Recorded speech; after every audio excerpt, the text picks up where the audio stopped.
So back to comedy. You've been 17 years. Yeah, long time. 17 years. Yeah, been doing it a long time. And How has things changed now? well, social media is like the biggest thing within the last 10 years. I've seen that. Guys who who I've seen doing open mics are superstars now. Like, it's really interesting how that those floodgates, open. Yeah, And the TikTok when they. TikTok, Instagram, COVID had a bigger explosion. And I think it's really cool. I think it's, all that's, I've seen a lot of positive with that. And it's really, we're experiencing a comedy boom. Yeah. And that's really cool. The thing is with that, as with anything else, there's a lot of stuff that's like questionable and stuff like that. But when sought out, there's some really good stuff out there. And I think it's, Where's your favorite place to tour?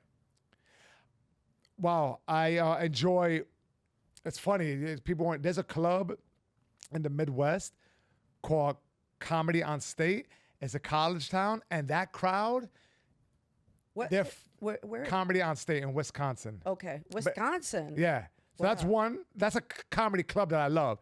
Philly is a great town.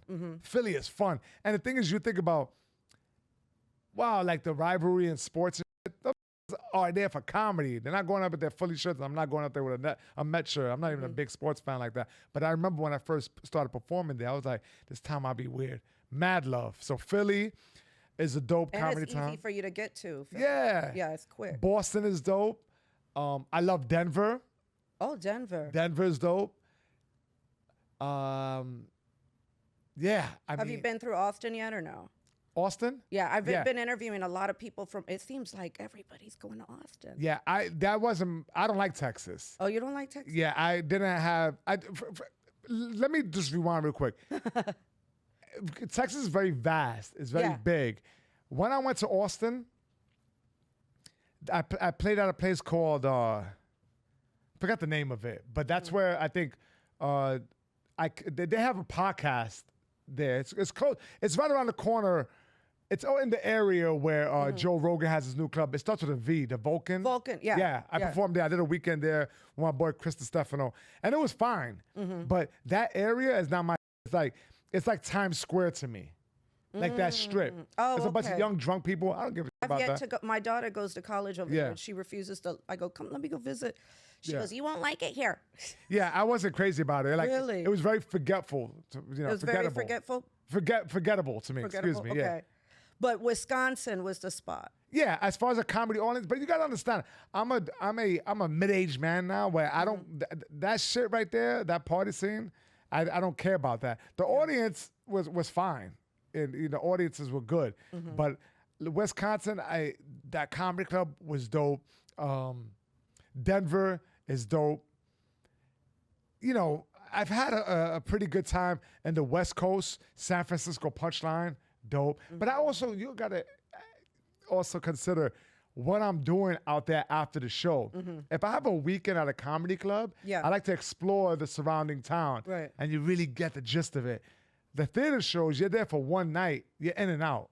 Oh. So you don't really get to, So when I was in Texas, you go like practice real quick in the daytime, perform. Well, you just do it, right? I'm doing sets throughout the week, and then so when I was in Texas, it's like it was freaking hot, the shows are fine, but being out there in the summer was like whatever. Oh, okay. And I think it was the summer, but okay, humid. I've interviewed a couple comics in Austin, and I've just noticed a lot of people are moving there. Yeah, and people disappearing from here in New York or leaving LA, going over there, and so.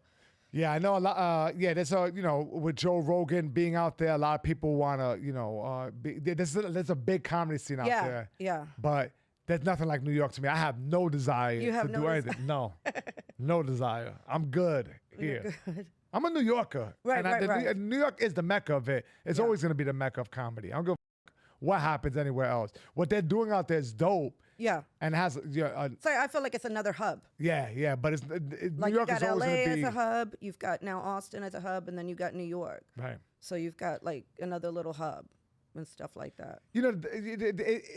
New York is always going to be the mecca because of that diversity, and just the seasons in it, and it's just the mecca of comedy. I don't think that's ever going to change. Yeah. And you were always performing with it at the Cellar and Yeah, I worked the Cellar, Gotham Comedy Club, New York Comedy Club, and then I toured the country with my boys Giannis Pappas and Chris Stefano, and then I do my own thing here and there. Mm-hmm. It's I kind of did it on my terms. Once my daughter was born, family was priority, and then comedy was something I did, and I did it passionately, but I did it on my own terms. No longer was I affected by the word no, or gave a shit about if I worked this week or not, or next week, because I have other passions, I have other things I'm into. Yeah, no, that's why when I was researching you, I was like, I enjoy between the snakes. Yeah, man, I enjoy running marathons. I enjoy my animals. I enjoy my family. I enjoy training people. So it's a full life. Yeah. The thing is with that, maybe I'm not putting everything into comedy. And now I gotta be comfortable with that decision. Right. If I'm not putting. But sometimes though, for normal, you know what I'm saying, to be, what's the word? Grounded. You've got to be, it's good to be like a family person. Have your values. For me, I have my priorities. And stand-up is definitely not number one. It's something I do, and I just found myself in a place doing quality shit, which is dope. Right. Like as far as shows and stuff, and it's dope. Yeah. I did Radio City the week before last. That's crazy. Oh, wow. Yeah, 6,000 people, my boy Chris. Listen, it's his accomplishment, but it's dope to be a part of.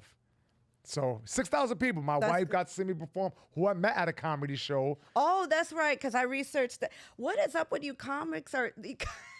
You're the second comic I have heard that the woman was on a date with somebody else. Oh, really? The second, because when I was researching you, that was something else interesting.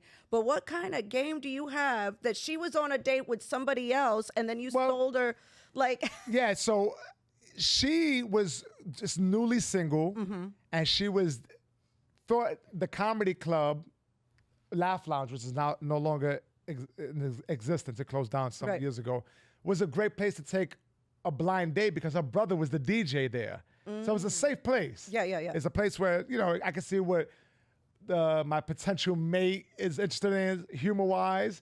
My brother's here, and I enjoy comedy. I guess it's her idea. It was a small crowd, I remember. I was like 2 years, maybe like a year and a half in. Donnell Rawlings, Ashley Larry, I'm rich. Took a liking to me. He used to put me on every Monday. And one day, I see this very pretty girl in the very front row. She was a dude. And I made her laugh a lot. She was very, we were. So you locked eyes when you saw her? Yeah, I mean, I just thought she was very good looking, but I didn't have that intention. Okay. And then I met her a second time. And where did you meet her the second time? Like, she used to come to the club a lot. Oh, okay, because of the brother. Yeah. Okay. And then one day, Donnell asked me to, go to his barbecue uptown when he lived uptown. And he had a dope crib.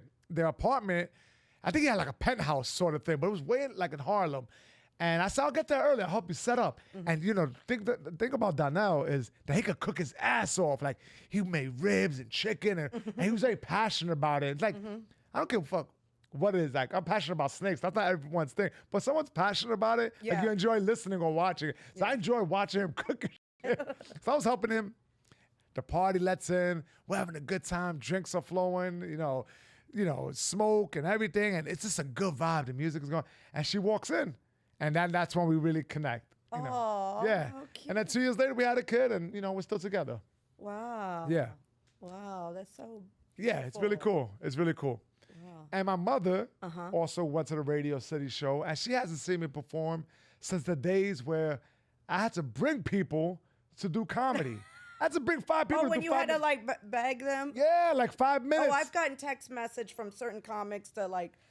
They're called bringer shows. Yeah. Bring 5 people, you got 5 minutes of stage time. My mother hasn't seen me perform since those days. What did she say for the difference? Because through the years, a lot of comics, it's like start upgrading. Yeah. Yeah. I'll be honest with you. I wanted more validation, and I was ashamed to admit that to myself. Like, I wanted more like, oh my God, that was amazing. And although I think she was impressed by it, I needed more. I don't know why I needed more. No, And- I get you. Because sometimes you do stuff and you just want to be. I totally get where you're coming Yeah, from. Yeah. it took I had to admit that to myself. I felt a little corny and embarrassed, and I even wanted the same thing for my wife. And like I think their first for whatever, but it was Radio City, and I wanted more, and I didn't get that, and I don't know if that's